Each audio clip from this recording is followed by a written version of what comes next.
The finance minister has been making a lot of statements about reforms, in fact stating a lot of things which are highlighting what this government wants us to believe, that steps are being taken on the reforms platform. But before we comment on his latest, it is important for us to notice that he had only recently said a few words on how the oil marketing companies are keeping their book of accounts. If I can recall, I'm not quoting, but I just paraphrase the words that he had used, saying their accounting systems are old-fashioned, that their accounting systems are not transparent. These were roughly the kind of words with which the finance minister has defined the bookkeeping practices of the oil marketing companies. Bharatiya Janata Party, as you all know, is launching major campaign against the approach in oil pricing of this government, particularly also the recent capping of the LPG. On the 12th, as you all know, all over the country, you're going to have, from the BJP side, a lot of protests. The BJP would like to understand as to how this government, particularly on the oil marketing affair, is conducting its business. If indeed, as the finance minister has mentioned a few days ago, if the accounting techniques are old-fashioned and if it is not transparent, whilst the opposition, not just the principal opposition party BJP, but many other parties have also said that if the oil marketing companies are giving dividend to the government, which means they are making profit. And if indeed they are making profit, where is the price rise each time getting justified?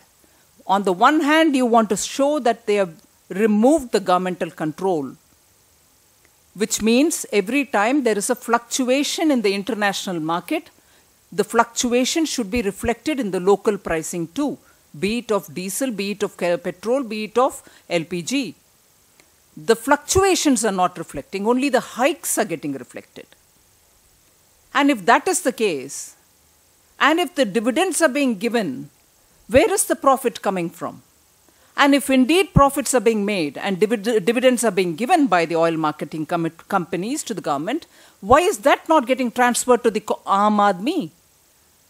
The profit, after all, is being made on these absolutely essential and critical commodities which are important for the economy.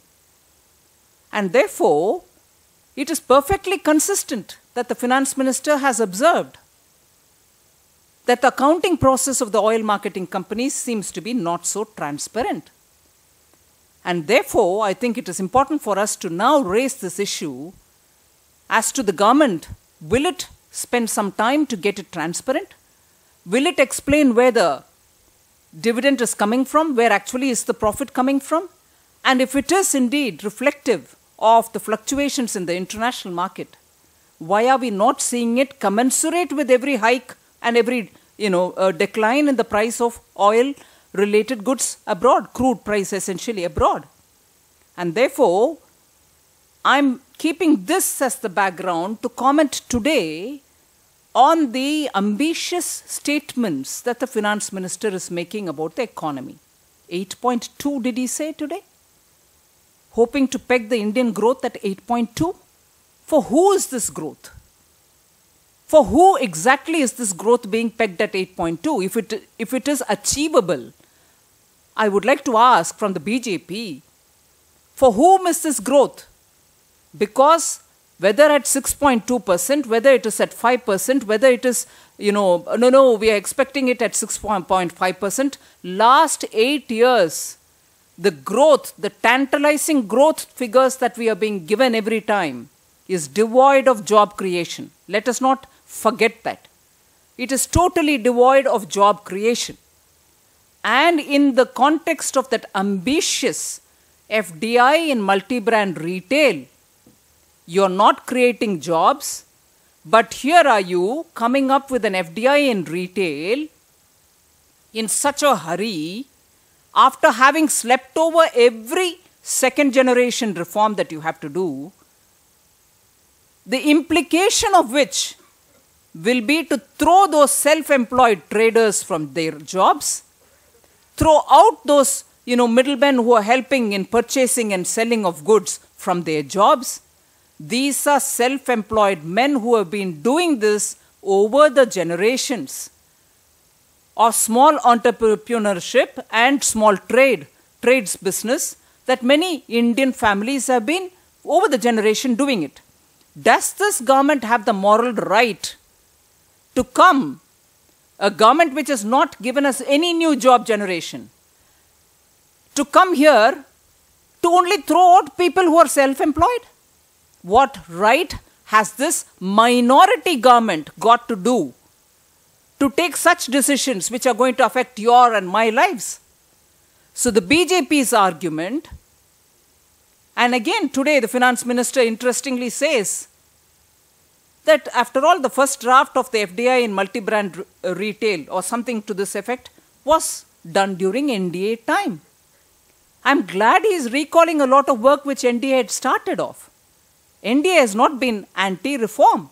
We are in favor of it.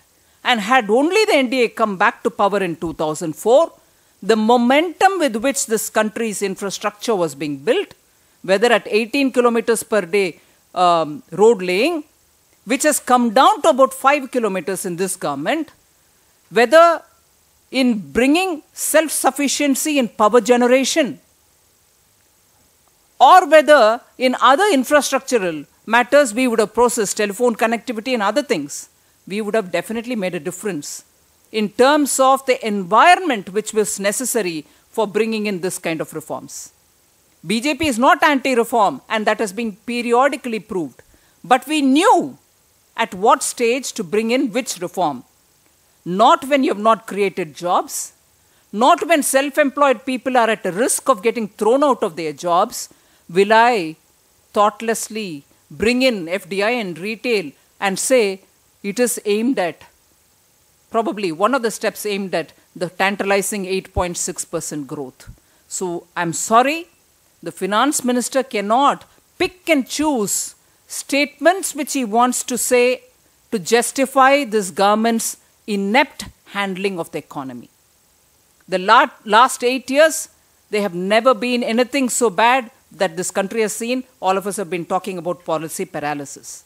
Now when their status has completely come down to be a lame duck government, a government without majority support, a government which is almost scrambling every day to mop up the numbers that it requires in the parliament, is in a rush to bring in these many different steps and call them reforms.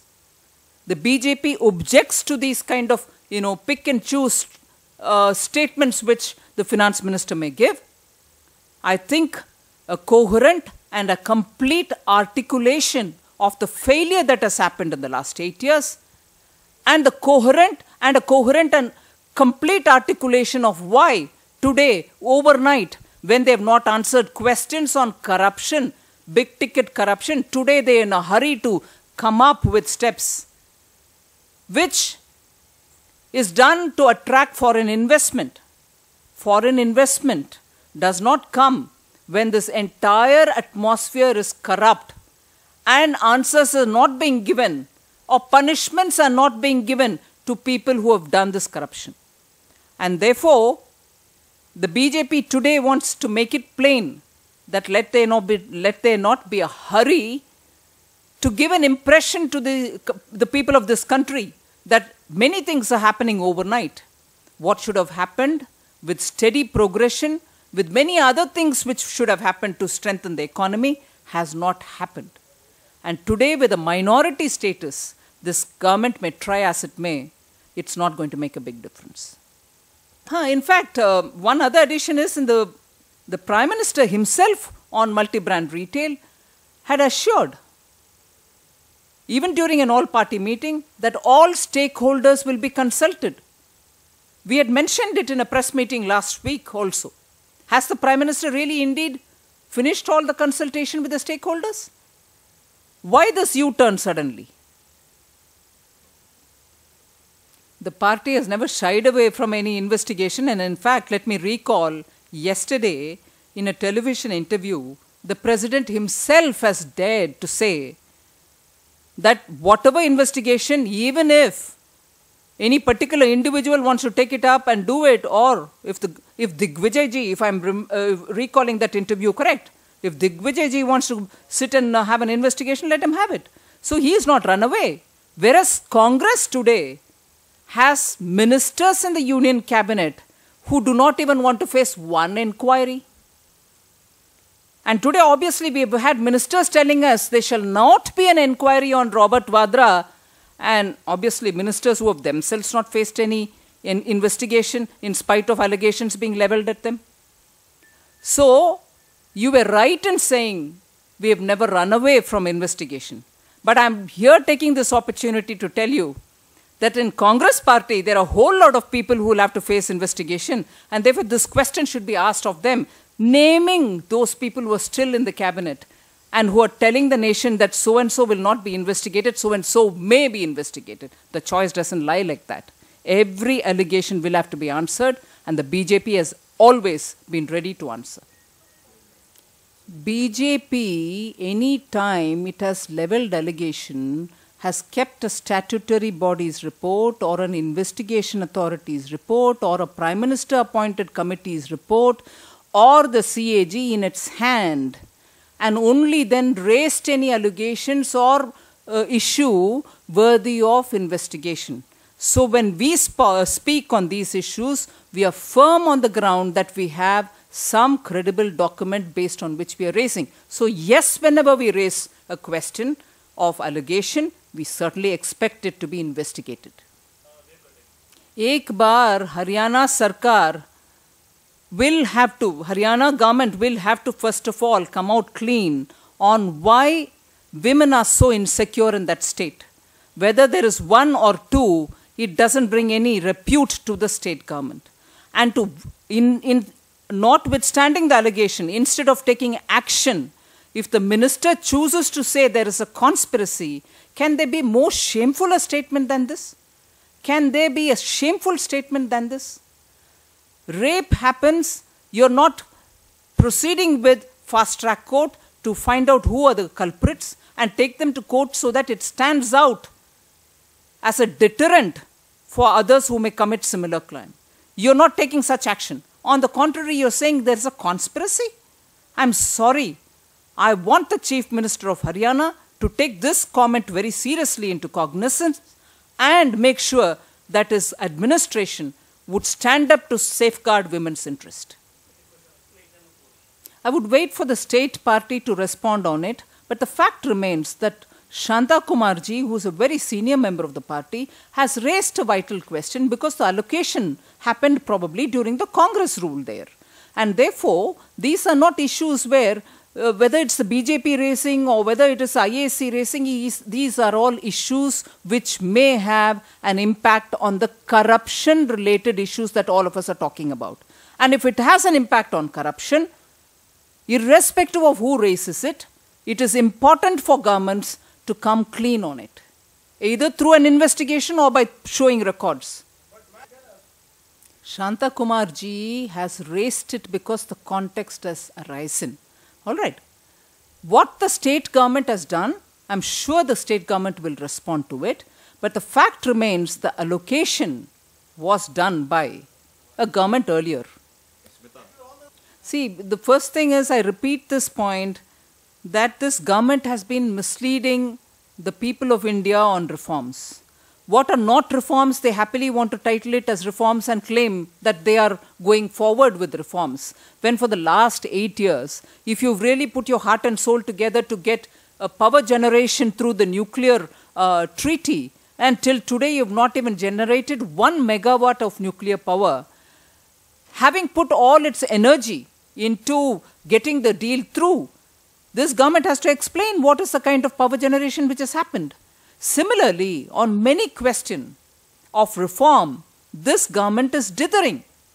And if being in minority today, not having made a genuine attempt at fiscal consolidation, I would like to bring in Kelkar's report which has come out recently.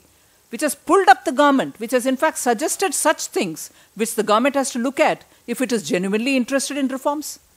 It's not showing any sign of genuine interest in reforms. The kind of reports which are coming, Kelkar's report, Parthasarathi Shom's report, are all committees which are formed by this government.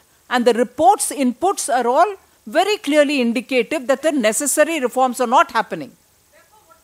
No, I'm trying to highlight this picture that when you're questioning the BJP, whether we will support the government on reforms-related matters, I want to put the context clear that the atmosphere for moving with certain kind of steps, which this government may call reform, which we say are not really complete reform steps.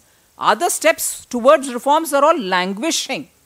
And if indeed you're calling this step as reform, let me call your attention and tell you that even at the stage of bringing in the pensions bill, the Congress's flow management in the parliament was so pathetic that but for Sushma Swaraj, who came up and supported the tabling move by the government would have faced flack.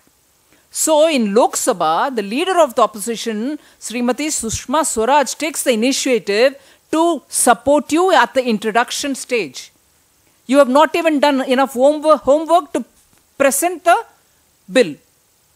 Therefore, I go back to this point to say, this government, even then when it had some numbers, was not fully with reforms. Now, without even steps taken in fiscal consolidation, without reforming your approach towards bettering the economy, where you're splurging somewhere, you don't know where to get your income from, with this environment, and to top it all when you are in minority today, with your own alliance partners not being with you, how much will the opposition party be expected to bail this government out? Let us look at it from that point too.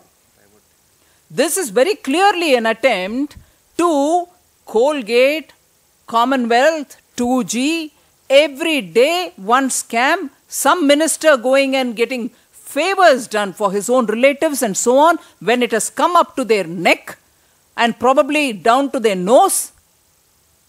This government is trying to divert the attention of the people of this country by saying, oh, we are very keen on reform. Look at what has happened in the markets. The moment we have said one thing, there is a fantastic response in the stock market.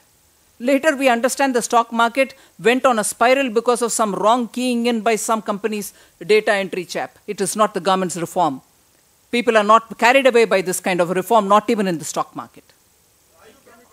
See, after the black money debate which Shri Advani ji had raised, Hindi में, 2009 की election के समय अडवाणी जी काले धन वापस ले आने के लिए जो भी कदम उठाने के लिए इस गवर्नमेंट को तब दबाव में ले आए, हंसी मजाक उड़ाया कांग्रेस ने। मगर उसके बाद में 2006 से जो भी इंटरनेशनल अग्रीमेंट्स हो चुके थे, उसके परिणाम ये हैं कि publicly exposed people, PEP, politically exposed people, PEP के अकाउंट्स में जब भी बड़ा इनपुट या तो विड्रॉवल होती है, उसको हाईलाइट करने के लिए हर एक बैंक का इंस्ट्रक्शन है। ये central bank, that is reserve bank से आदेश है। खनिमुड़ी का सिचुएशन क्या था? एक ट्रांसैक्शन हुआ, similar transaction is happening in Robert ji Vadra's account. Similar to probably some transactions which happened in Aircel Maxis also. And therefore, इस सरकार बचाव में आने से पहले इन सब इश्यूज के ऊपर खुलेआम ट्रस्टवर्दी क्रेडिबल इन्वेस्टिगेशन करें, जिससे उनके क्रेडिबिलिटी थोड़ा कम जो भी है इस सरकार का बचा हुआ वो कायम रहेगा, बरकरार रहेगा। इसीलिए बचाव में आना नहीं है, इन्वेस्टिगेशन का शुरू करो। एयरसेल मार्क्सिस में शुरू करो, रॉबर्ट वाड्रा में भी शुरू करो, क्योंकि आखिरकार जगन रेड्डी का भी इशू कंपैरेबल है। चीफ मिनिस्टर के सन कुछ बड़ा ट्रांसैक्शन इन इस अकाउंट, इन्वेस्टिगेट करना शुरू हुआ ना, ऐसे ही इधर भी शुरू होना चाहिए. It's interesting, Maria, you should ask what kind of investigation. We are in the opposition. We are flagging off an issue, along with many others. If we are sitting in the opposition and demanding even a parliamentary decent debate after cancellation of the coal blocks, this government doesn't care to respond. So we may have a wish list of what we want, but credible demands that we are putting forth are being observed by the people of this country, and they will take this government to task for not yielding to any of them. See, when you're asking me specific questions on these, I've elaborated the context in which this whole debate has happened, and the president of the party has spoken. I can only repeat his words. I have created an environment to say as to why the BJP's position is what it is. President of the party has explained the position of the party, and there we stand. I'm not saying anything at this stage. I'm very clearly saying this government is a minority government. It has no business to talk about it.